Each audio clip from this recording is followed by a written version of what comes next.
Hello world, Tara Sumur, from Stockbroker to Firewalker, coming to you from the Crystal Cavern in Cochrane, Alberta, back for my, fourth broadcast on day 5, my final broadcast of today, my final live of today anyhow, on the launch of Find It, Feel It, Free It, the global movement that I'm hoping is going to pick up some steam, with the goal being to invite everyone and anyone in their own manner, from wherever they are, however they can, to begin a practice of developing a relationship or implementing or adding to finding out what really makes you feel free, really makes you feel free, not think you're free, not should make you feel free, not make someone else feel free, but really evokes a feeling of freedom in your body.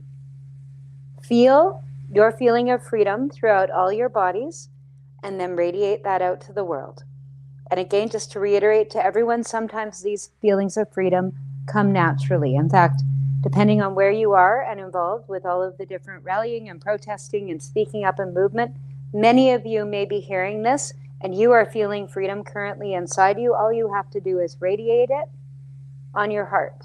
To some degree, that's going on anyhow, but if you add in your intention, those scientific monitors that actually can read the amount of data moving off your heart, if you will, the biofeedback signals, etc., will actually show us that your intention will amp the process up.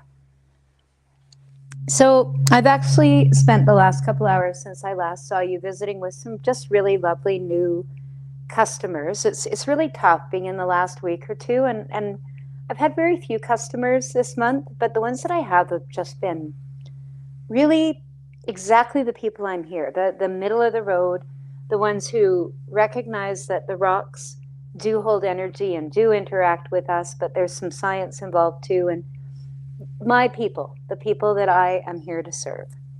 And then from there, I decided, because why not, to just take a peek in on politics, and I tend to go right to the source. I love that we now live stream lots of what goes on behind closed doors when different councils and bodies of leadership are sitting. And it's really got me thinking again why I value the coherence practice that I do have. So I'm encouraging people to learn how to feel freedom as a part of this campaign. But a side effect of joining this campaign is you are going to continue to teach your body simply how to be more coherent. And you're highly likely to become more aware of when your body, with freedom being potentially one of them, but when your body is vibrating higher, if you will. And that means feeling emotions that create a higher vibration or frequency in your body. And what happens when your body is actually, especially coherently, so mind, heart, body, is all vibrating with an emotional state that creates coherence, and breathing, which connects it all, you will innately behave differently. So just to read a few, attitudes and feelings that tend to create the vibrations I'm looking for. It's individual to each of us, but there's probabilities of what will work. Attitudes that are likely to create a high vibration, connected, coherent feeling calm, feeling confident, patient, appreciative, care, understanding, enthusiasm, feeling energized and motivated, receptive, friendly, compassionate, hopeful, content, and inspired. So if those are vibrations you naturally feel, anytime you're feeling them, please radiate them out to the field. Lower vibrations, on the other hand, impatient, cynical, frustrated, anxious, angry, irritated, worried, depressed, resentful, frazzled, burnt out, fatigued, overwhelmed, judgmental, helpless, and lonely. I get that there's always a story. I get that in the moment, without an awful lot of training, and even with a lot of training, sometimes the situation still overwhelms your ability in the moment. But shout out to anyone out there who spent more than the time they want to feeling any of those feelings that I just spoke. This can help. So when I'm feeling those higher vibrations, I tend to be supportive and open to new ideas and collaborative and creative and engaged and listening and a team player. I tend to be respectful. I tend to be more discerning, kinder, cooperative, dependable, trustworthy, genuine, and I tend to feel safe to express my own feelings. On the other hand, when I'm vibrating below the levels I like to vibrate at, so when I'm vibrating, when I'm truly feeling emotions that lower my own way of showing up, I tend to dramatize. I'll be a little more petty. Little things bug me. I tend to still be authentic, but it takes a lot more work. I see more problems.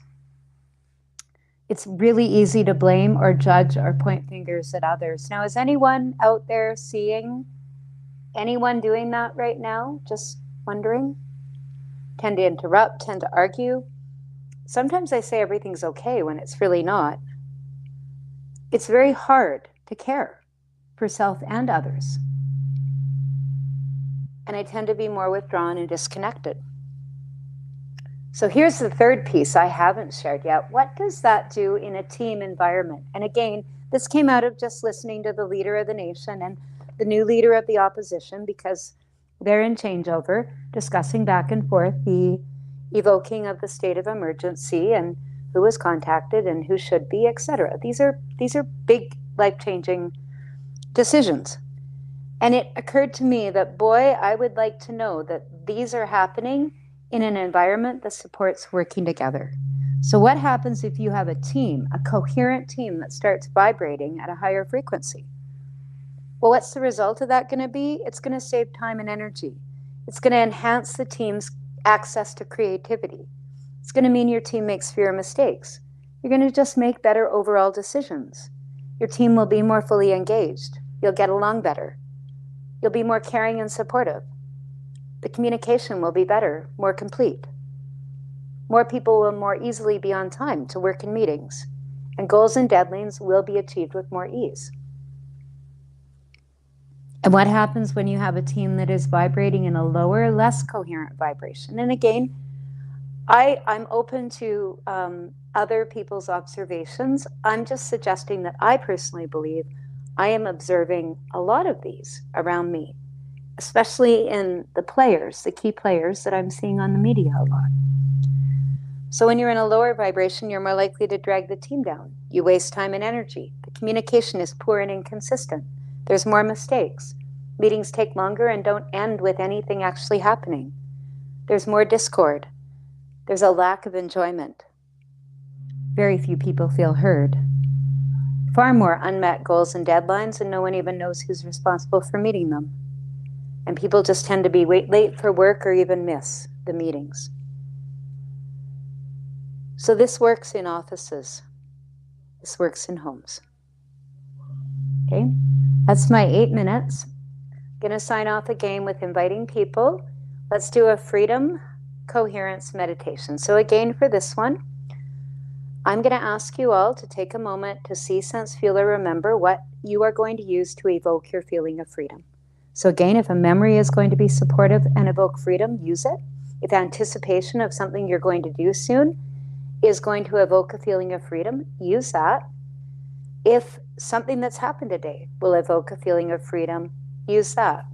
I know I pointed this out, but around me is my idyllic glade, and then a whole selection of different paths on these banners. And something that makes me feel really free is when I feel like I have a number of choices in front of me, and I feel like there's potential for a number of these choices to work out well. So this isn't a pressured, too many choices what I'm going to do.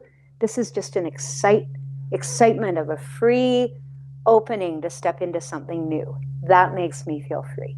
So I'm contemplating the feel of having lots of paths in front of me to step forward on, and not any pressure to have to go anywhere in the moment. That feeling of freedom, that feeling of open doors and welcoming places to move into. That's what I'm sitting with. Can you see me? Yeah, you can. I'm going to sit down in meditative form today. Let's bring this down and let's just all start our heart-focused breathing. So again, that's breathing in and out.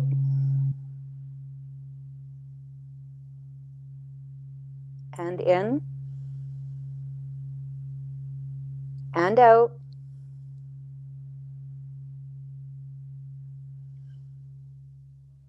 Now, simply in your mind's eye, or a memory, or a future hope, See, sense, feel, and imagine what makes you free. If you want to try mine on, try seeing, sensing, feeling, and imagining that you are sitting or standing somewhere perfectly comfortable, perfectly safe, with so many opportunities and doors around you that all look amazing and enticing to go through. So many potential paths to follow, all of which feel good to go down. And continuing to breathe a little more slowly and deeply than usual with the breath passing through your heart.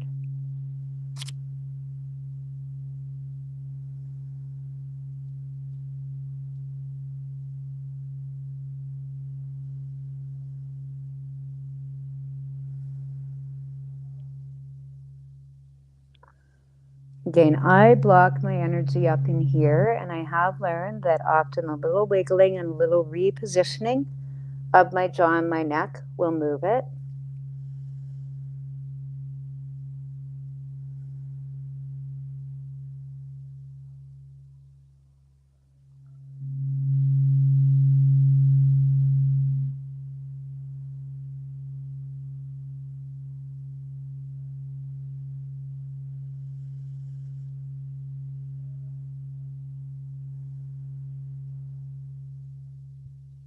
And as you feel yourself drop in or drop into that coherence, as you feel that space, as you feel freedom, whatever that feels like to you in your body, simply radiate your feeling of freedom out to the collective with the invitation to the collective to feel it.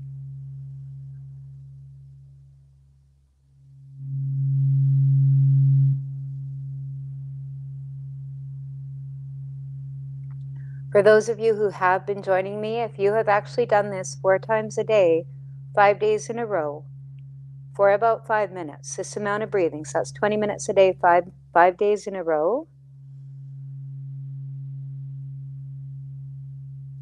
think back over how the last couple days have been, vis-a-vis how the days before that have been, because you could already be noticing very subtle shifts. And what you're looking for is subtle shifts in the way you're showing up when you're doing nothing to change it. So less impatience, more calm. Less frustration, more care and understanding. Simple stuff like that.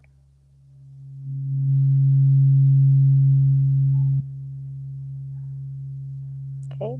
To everyone out there, again, thank you for joining me. This is my last live broadcast for today. Find it, feel it, free it.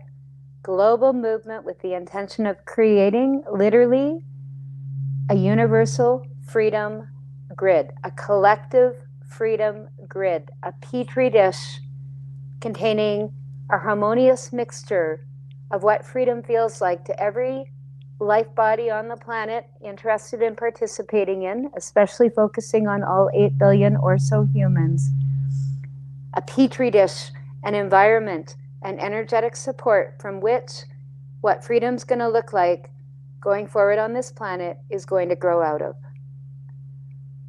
I'll keep doing it alone, but it'll be a lot more powerful if other people join me. Find it, feel it, free it. Tara Sue Moore, from Stockbroker to Firewalker. I'll see you tomorrow at 11:11 a.m.